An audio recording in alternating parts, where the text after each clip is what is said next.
Hello and welcome back to another episode of Diablo to D&D. My name is David, and today we're going to be going over the changes that I've made to a couple of abilities by making them spells.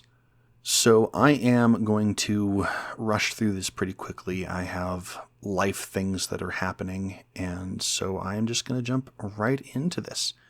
The first thing to note is that there were a handful of abilities that I looked at and thought, these would probably work better as a spell. Partially because they're more utility than like a class feature, and so they just fit better as a spell for anyone to use, but that certain subclasses could use more efficiently or more effectively than others. The first one that I'm going to go over is Bone Wall. So Bone Wall was a bone necromancer ability, and I pulled it out, made it its own spell, in part because Diablo uses Bone Prison. Bone Prison is its own ability, but I didn't really want to do Bone Prison. I could, there's nothing stopping me. But Bone Wall just kind of works as its own thing, kind of mushes them together. Anyway, so let's take a look at what I've got here. Bone Wall. Level, 3rd. Casting time, 1 action. Range or area, 90 feet. Components, verbal, somatic, and material, a shard of bone. Duration, concentration, 10 minutes.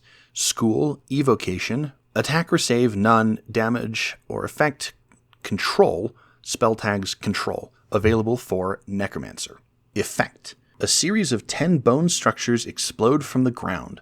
Each structure is 10 feet tall, 5 feet wide, and 5 feet long, and must be contiguous with another structure. If a structure is created in a creature's space, the creature is pushed to the nearest available open space. Each structure is an object and can thus be breached. Each structure has 12 AC and 15 hit points. Each structure lasts until it is reduced to 0 hit points or the spell ends. At higher levels, when you cast the spell as 4th level or higher, you create 2 additional structures for each level above 3rd. So a lot to unpack here. What I did is, instead of creating this big long wall of bone, I said you can shape it however you'd like. Effectively, you can encircle a creature, because if a medium creature, because if they are 5x5, then to get around them, you'd need 8 5x5 squares, and then you have 2 more that you can put wherever you want. One of the reasons why I didn't want to do Bone Prison as well. Although, I could make it work.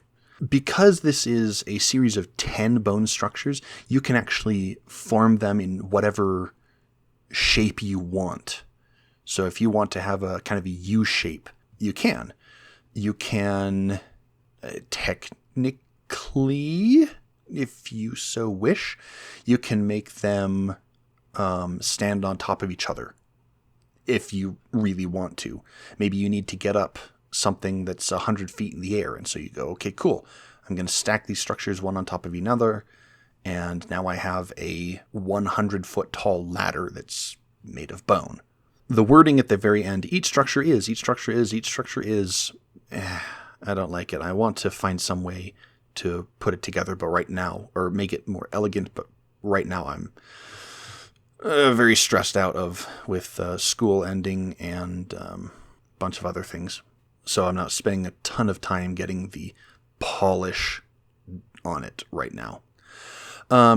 The AC and hit points are kind of drawn from, I think it's Ice Wall and Wall of Stone. Ice Wall's panels, I think, or Wall of Ice's panels, I think, are AC 12 and 30 hit points apiece, but they are a 10 by 10 thing. So instead I cut it in half so that each one has 15 hit points. Easily breachable, but you can, if you need to, double them up so that you have a wall that is 10 feet tall, 25 feet long, and 10 feet thick. So it's actually possible to, or harder to get through. And then somebody drops a fireball and the whole thing disappears. Anyway, but At higher levels, being able to pump more spell slots and creating additional structures does seem good. I think something like the Sorceress's Firewall in Diablo 2, it does get longer the more points you put into it, so I figured, the more points you put into Bone Wall, the bigger they're going to be. So I think it also does work that way in Diablo 2 with Bone Wall, but I'm not entirely sure. Let's see. I did flip between calling it Wall of Bone and Bone Wall. Bone Wall fits with the Diablo 2 naming aesthetic, or the actual name, but Wall of Bone fits with the D&D aesthetic with the wall things. So I ended up going with just Bone Wall because that's how it actually was. I did want to go over what level of spell it was. I kind of wanted to have it as a lower level spell because there just aren't that many wall spells at second and third levels. I thought about pushing it up to fourth, but fourth had a ton of spells, and I wanted you to get this relatively early because it is a relatively early ability. So I think that's pretty much it. The material components, I had originally had it as a humanoid bone, and then I was like, I'm just gonna throw that out and say it's a shard of bone. A lot easier to get a hold of. All right, let's move on to the next one. Inferno for the Sorceress. Inferno is a second level spell. It's a casting time of 1 bonus action, has a range and area of self and a 30-foot line. Components of verbal somatic, duration of concentration 1 minute. School is transmutation. Attack or save is a dex save. Damage effect is fire. Spell tags, buff, and damage available for Sorceress. Effect: you gather heat into yourself and blast it out in a line of fire. While the spell lasts as an action, you can create a line of fire 5 feet wide and 30 feet long emanating from you. Each creature in the area makes a dexterity saving throw. On a fail, a creature takes 2d6 fire damage or half as much on a success. At higher levels, when you cast the spell as a third level spell or higher, increase the damage by 1d6 for each level above second. So what the thought process behind this was, I had looked at, or the original build made it an ability that you could just go back and look at the video. It's a mess. And then I was like, oh, wait a second. Burning Hands does basically the same thing. So I made it Burning Hands with a couple modifications. And then I thought, you know what? Why not just make it its own spell? So I made it its own spell.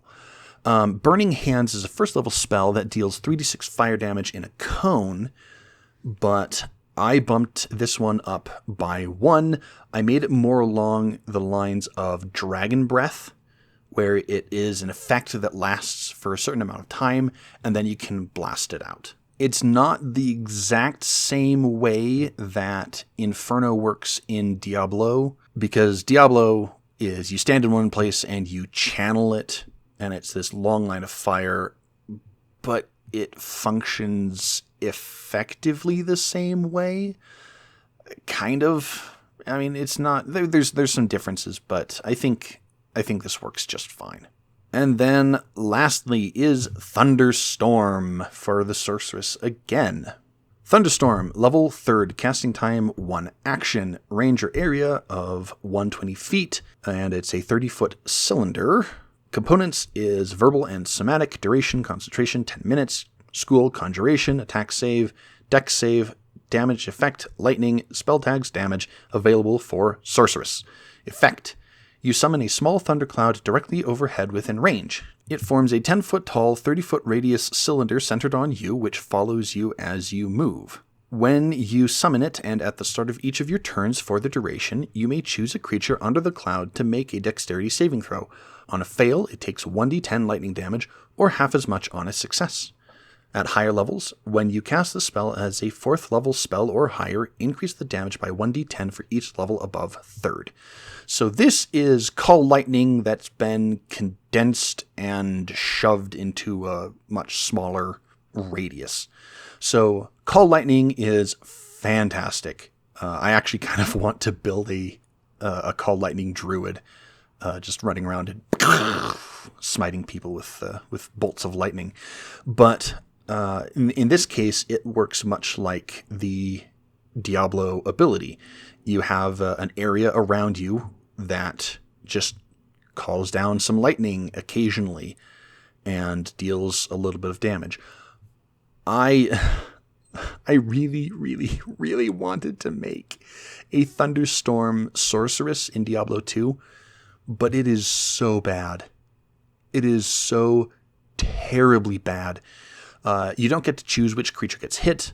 The damage is just awful. It's just kind of like, let's do a little bit of damage here and there. Passive, you don't have to worry about it. Don't make it. You might be able to make it through normal, but when you get to hell, it's just awful. It does have a fairly good frequency.